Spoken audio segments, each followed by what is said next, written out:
Hi అండి. ఈరోజు video జొన్న రొట్టె చేసుకోవడం ఎలాగో చెప్తానండి.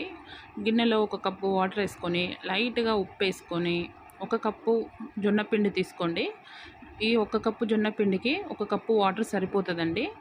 అయితే ఒకటేంటంటే జొన్నలతో పాటు రాగులు, సజ్జలు, కొర్రలు కూడా కలిపి పిండి పట్టించుకోవచ్చు. నేను అలాగే చేస్తానండి, మొత్తం జొన్న పిండి కాకుండా. అయితే వీడియోలో చూపిస్తున్నట్టుగా మొత్తం కలిపి మిక్స్ అయ్యేలాగా కలపాలి. బాగా మిక్స్ అయ్యేలాగా కలుపుకోండి. అప్పుడే రొట్టె అనేది మెత్తగా ఈజీగా ఉంటుందని చేయడానికి. ఇట్లా కలిపిన తర్వాత మూత పెట్టి ఒక 5 మినిట్స్ ఆ వేడి అనేది పిండికి పట్టేలాగా ఉంచుకోండి. తర్వాత కొంచెం వేడి తగ్గినాక వీడియోలో చూపిస్తున్నట్టుగా వాటర్తో మొత్తం ముద్దగా వచ్చేలాగా కలుపుకోండి. మనం పిండిని బాగా మెత్తగా కలుపుకుంటే రొట్టె కూడా మనకు మెత్తగా వస్తుందండి. మళ్ళీ ఈజీగా స్ప్రెడ్ అవుతుంది. చూడండి, ఇందులో నేను చూపిస్తున్నట్టుగా మిక్స్ చేసుకోండి.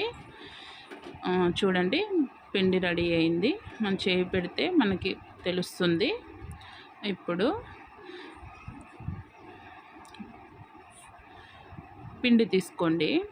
అయితే దీనికోసం ఏంటంటే రొట్టెకి జొన్న పిండి కాకుండా బియ్యం పిండి ఉంటుంది కదండి, రైస్ ఫ్లోర్, అది యూజ్ చేయండి. చేస్తే బాగా స్ప్రెడ్ అవుతుంది, ఈజీగా చేయడానికి వస్తుంది మనకి కూడా. చూడండి, వీడియోలో చూపిస్తున్నట్టుగా చేయితో మనకు పిండి అనేది ఎక్కువ వేసుకోవాలండి. తక్కువ వేసుకుంటే మన చేతులకు అతుక్కుంటుంది, మనకు స్ప్రెడ్ చేయడానికి రాదు. ఇలా చూపిస్తున్నట్టుగా పిండి వేసుకుంటూ చేతితో జరుపుకోవచ్చండి. పిండి ఎక్కువగా ఉంటుంది కాబట్టి ఈజీగా కింద జరుగుతుందండి, అతుక్కోదు. కావాలంటే రోలర్తో కూడా ఈవెన్గా వచ్చేలాగా రోలింగ్ చేసుకోవచ్చండి. చూడండి, లేదు అంటే మీకు చేయి వస్తుందంటే చేయితోనే మొత్తం కంప్లీట్గా చేసుకోవచ్చు. చివరిగా కొంచెం వాటర్ తీసుకొని మీదున్న పిండి మొత్తాన్ని తడిపేలాగా స్ప్రెడ్ చేసుకోండి. లైట్గా, ఎక్కువ వేసుకోకండి, చేతికి అతుక్కుంటుంది. చూడండి, ఎడ్జెస్ అన్నీ అడ్జస్ట్ చేసుకున్న తర్వాత ప్యాన్ పెట్టుకొని బాగా హీట్ అవ్వనివ్వండి. బాగా వేడిగా ఉండాలండి, లేదు అంటే రొట్టె ప్యాన్కి అతుక్కుంటుంది. బాగా వేడైన తర్వాత చూపిస్తున్నట్టుగా లైట్గా వాటర్తో ఒక కాటన్ క్లాత్ తీసుకొని వాటర్తో స్ప్రెడ్ చేయండి రెండో సైడు. చేసుకుంటే మనకి ఏంటంటే పిండి తెల్లగా కాకుండా మంచిగా స్మూతీగా వస్తుందండి. ఇప్పుడు రెండో వైపు కూడా కాల్చుకోండి. 2 సైడ్స్ బాగా కాల్చుకోండి.